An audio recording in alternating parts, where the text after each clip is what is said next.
semuanya, apa kabar dimanapun kalian berada? Kali ini kita akan menceritakan alur film yang berjudul The Outpost yang sudah dirilis bulan Juni 2020 kemarin. Film ini diadaptasi dari kisah nyata dan didedikasikan untuk mengenang para perjuangan tentara Amerika Serikat. Disutradarai oleh Ruth Lurie dan diperankan oleh beberapa aktor terkenal seperti Scott Eastwood, Caleb Landy Jones, dan Orlando Bloom. Film ini akan menceritakan kisah perjuangan 53 tentara Amerika Serikat dan 2 penasihat militer Latvia yang memerangi sekitar 400 pemberontak musuh di pertempuran Kamdes pada tahun 2009 lalu.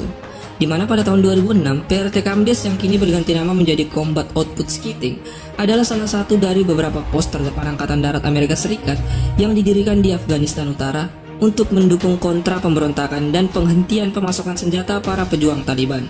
Terletak di lembah pegunungan Hindukush, pangkalan ini dianggap sebagai perangkap maut. Tentara Amerika Serikat yang ditempatkan di sini selalu menghadapi serangan mematikan dari Taliban, yang berpuncak pada salah satu keterlibatan Amerika yang paling berdarah dalam operasi yang bernama Kebebasan Abadi. Nah, kalau begitu tanpa berlama-lama lagi langsung saja kita simak alur ceritanya.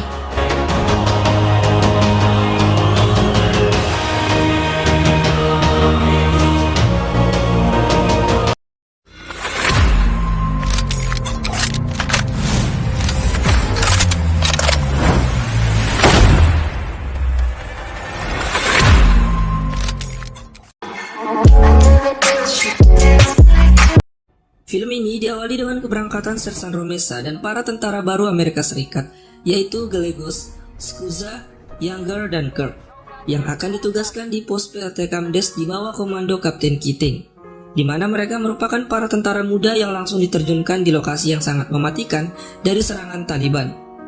Nah, setibanya di PRT Kamdes, Kapten Keating dan Letnan Bunderman yang telah menunggu pasukan ini langsung memerintahkan Sersan Carter untuk menyambut mereka dan mengantar mereka langsung ke barak untuk beristirahat. Mereka pun disambut baik oleh rekan-rekan prajurit lainnya.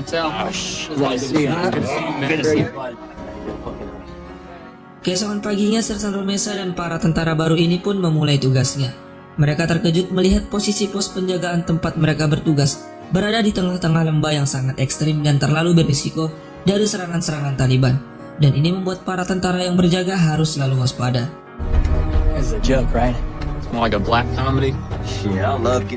Kemudian, ketika para pasukan sedang asik ngobrol, tampak seorang tentara Amerika Serikat sedang memegang seekor anjing. Kemudian seorang tentara nasional Afghanistan yaitu Kapten Zahid menghampirinya dan hendak membunuh anjing itu. Kemudian Scusa datang untuk menghalaunya. Kapten Zahid sendiri merupakan tentara nasional Afghanistan yang pro terhadap Amerika Serikat dan kontra terhadap pemberontak Taliban. Ketika Scusa dan Kapten Zahid sedang berseteru, tiba-tiba terjadi serangan dari pasukan Taliban.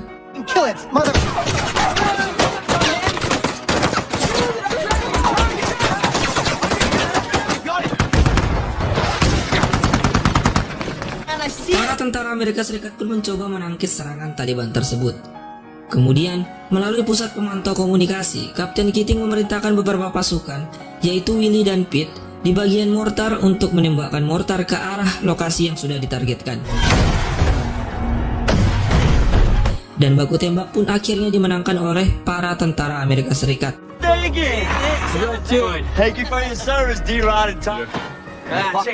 Namun seorang prajurit Amerika Serikat bernama Jacob tertembak di bagian wajah. Kapten Cordova yang juga sebagai seorang dokter langsung menanganinya. Serangan ini pun membuat Sersan Romesa sadar kalau misi di pos penjagaan ini memang sangat berbahaya. Kemudian di scene selanjutnya di barak mortar, para tentara yang sedang mengobrol mendapat kabar kalau Jacob yang tertembak di wajah tadi sudah pulih dan berencana akan kembali bertugas di pos penjagaan. Good, bad, burn. We all stay alive out here. Di scene selanjutnya, Kapten Keating mengajak para pasukannya agar bersikap lebih baik lagi kepada warga lokal untuk mengurangi terbentuknya para pemberontak yang mendukung Taliban. Kapten Keating pun mengadakan pertemuan dengan warga lokal di gedung Syura dan mengundang para pemimpin desa untuk melakukan negosiasi terhadap para warga lokal agar tidak ikut campur dengan para pemberontak. Di samping itu, melalui tes residu tembakan, ditemukan bukti bahwa ternyata pemuda lokal mereka ikut serta dalam penembakan di hari sebelumnya. Hal ini membuat Kapten Keating sedikit kesal. Meskipun begitu, dengan sabar Kapten Keating memberikan 2 pilihan secara baik-baik kepada para warga lokal, yaitu bekerja sama dengan Amerika Serikat dan akan diberi imbalan pembangunan infrastruktur atau menjadi bagian pemberontak dan bermusuhan dengan tentara Amerika Serikat. Setelah berunding dan melihat sikap Kapten Keating yang ramah, para warga lokal pun membuat keputusan. Mereka meletakkan senjatanya di hadapan Kapten Keating dan memilih untuk bekerja sama. Manana.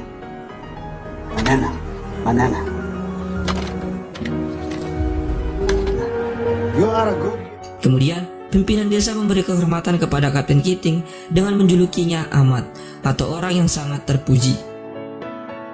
Beberapa hari kemudian, Kapten Keating mendapat perintah dari atasan untuk memindahkan truk LMTV ke Narai. Namun beberapa anggota Keating mengeluhkan pembawaan truk LMTV ke Narai karena lintasan yang akan dilalui begitu sempit dan terjal, sehingga sangat berisiko untuk keselamatan. Wouldn't rather have one of these. Kapten Keating pun akhirnya mengajukan diri untuk mengendarai truk tersebut, dikawal oleh Rumesa, Carter, dan beberapa prajurit lainnya. Gallegos be driving the truck. It's gonna take them all night. Namun di dalam perjalanan terjadi kendala.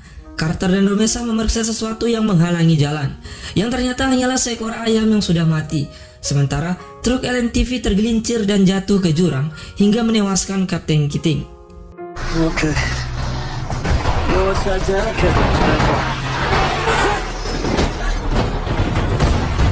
Oh God. Six is down. We need immediate medevac.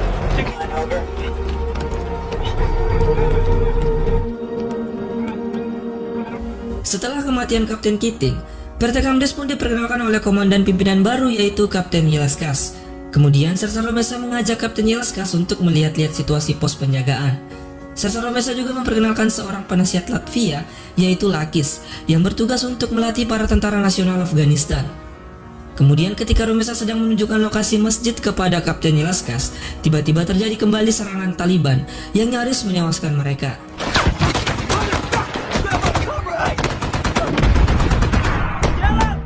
Setelah serangan itu, beberapa prajurit pun melakukan patroli di bukit. Romesa merincikan bagaimana dia akan melakukan serangan ke pos penjagaan yang sebenarnya sangat rentan untuk dihancurkan. Hell of us dialed in. Kemudian di scene selanjutnya, ketika para tentara Amerika Serikat sedang bersantai, Kirk melihat dan mendatangi seorang warga lokal yang sedang mengambil gambar di pos penjagaan menggunakan ponsel. Pria lokal itu pun melarikan diri. Kirk mengejar pria itu dan berhasil menangkapnya. Lalu pria itu pun ditahan. Pria lokal itu bernama Nasir. Dia mengaku dibayar oleh para tetua desa untuk mengambil gambar pangkalan yang rencananya akan diberikan kepada Taliban. Kemudian Kapten Yeleskas mengadakan pertemuan dengan para tetua desa untuk mencari tahu orang yang menyuruh pria lokal itu. Karena tidak mendapat jawaban, Kapten Yeleskas menahan uang pendanaan infrastruktur yang sebelumnya dijanjikan oleh Kapten Keating kepada warga lokal. Kapten Yeleskas berjanji akan memberikan uang itu jika para tetua desa membantunya terlebih dahulu menemukan orang yang menyuruh Nasir. Work together. Di scene selanjutnya, penerjemah Afghanistan yaitu Muhammad mendatangi asisten komandan yaitu Larson dan memperingatkan bahwa akan ada serangan skala besar dari Taliban. Hal tersebut dikarenakan keluhan para warga lokal yang mulai tak senang mengenai dana yang dijanjikan sebelumnya. Namun Larson tidak terlalu menanggapinya dan mencoba menenangkan Muhammad yang ketakutan. Kemudian para tentara yang sedang berpatroli mencoba untuk melewati jembatan kayu. Sersan Romesa memerintahkan Carter dan Kirk untuk melewati jembatan terlebih dahulu. Kemudian disusul oleh Kapten Yeleskas dan Younger. Sayangnya di pertengahan jembatan, Kapten Yeleskas tewas dibom. Younger yang berada di dekatnya selamat.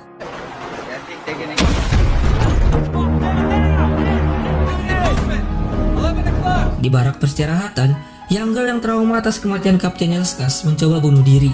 Namun Sersan Romesa datang dan menenangkannya. Kemudian Letnan Gunderman memerintahkan Sersan Romesa agar menyuruh Younger meninggalkan pangkalan melalui helikopter Medivac bersama mayat Kapten Yeleskas. Setelah tewasnya Kapten Yeleskas, PT Kamdes kemudian dikomandoi oleh Kapten Broward. Dia mengatakan bahwa pos penjagaan akan ditutup pada bulan Juli. Keesokan harinya, seorang tentara nasional Afghanistan yaitu Malek melapor kepada Kapten Broward bahwa dirinya menemukan sebuah kartu pemilu pria milik warga Afghanistan di jembatan lokasi Kapten Yeleskas dibom dan menduga pria tersebut sebagai pelaku pemboman. Sersan Romesa pun meminta agar dirinya dan beberapa pasukan mencari pria tersebut di desa-desa terdekat.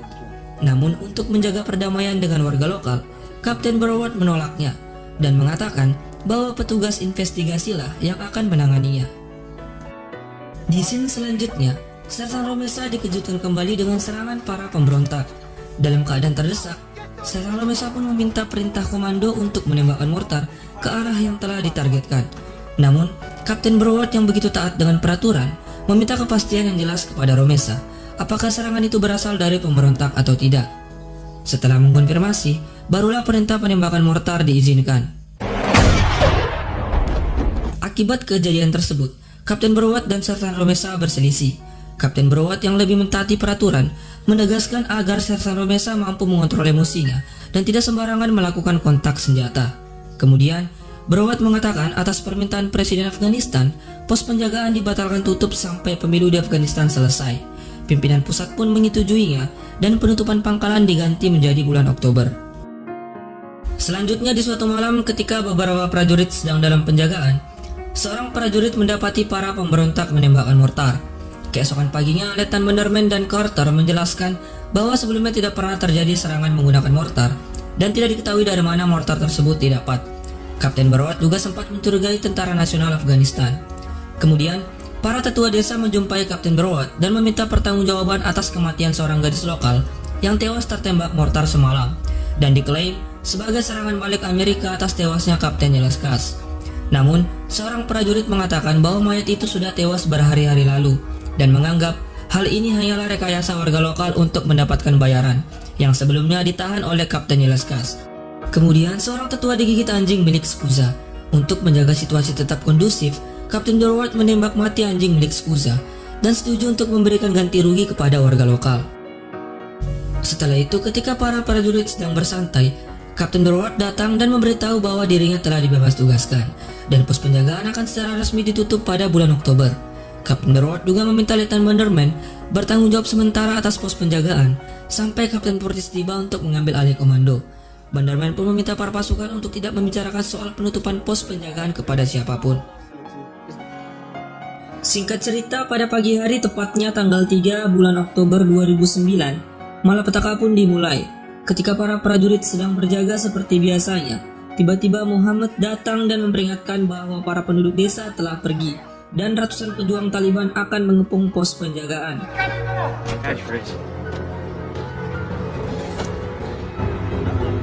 Dan benar saja, ratusan pejuang Taliban berdatangan untuk melakukan serangan besar-besaran ke pos penjagaan Amerika Serikat, dan baku tembak pun meletus.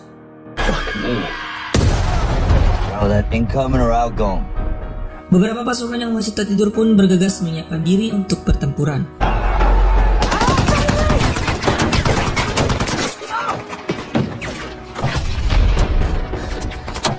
Letnan Bannerman mendatangi ruangan komunikasi dan memerintahkan pos mortar untuk menembakkan mortar.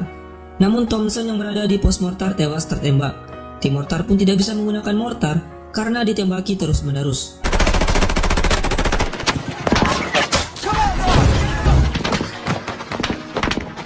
Karena serangan yang begitu besar, Letnan Bannerman mencoba meminta dukungan udara.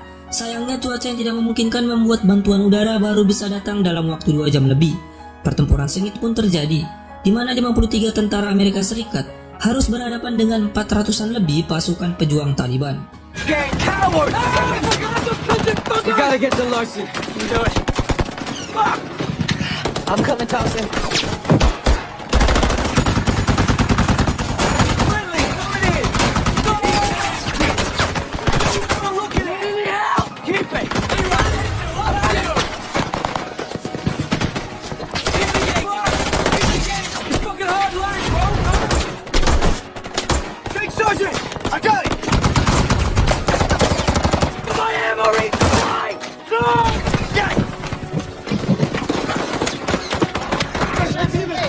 Alright, shit.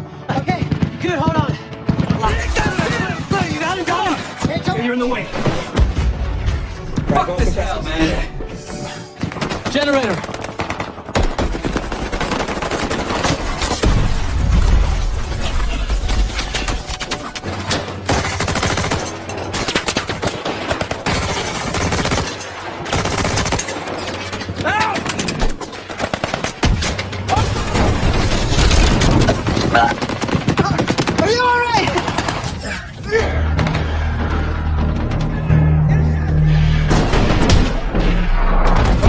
GP. I got it. Kemudian, pasukan tanggap yang dipimpin oleh Kapten Portis memberitahu Letnan Bonderman kalau mereka sudah tiba dan mendarat di puncak gunung. Kapten Portis memerintahkan Bonderman dan pasukannya agar bertahan sampai pasukan tanggap datang. Karena diserang dari berbagai arah, Sersan Romesa yang tidak ingin pos pangkalan dikuasai oleh Taliban meminta dukungan beberapa pasukan untuk memeriksa dan mengamankan gerbang depan agar para pasukan Taliban tidak bisa memasuki pangkalan. Red 2. Exit. Damn it, bro. Now.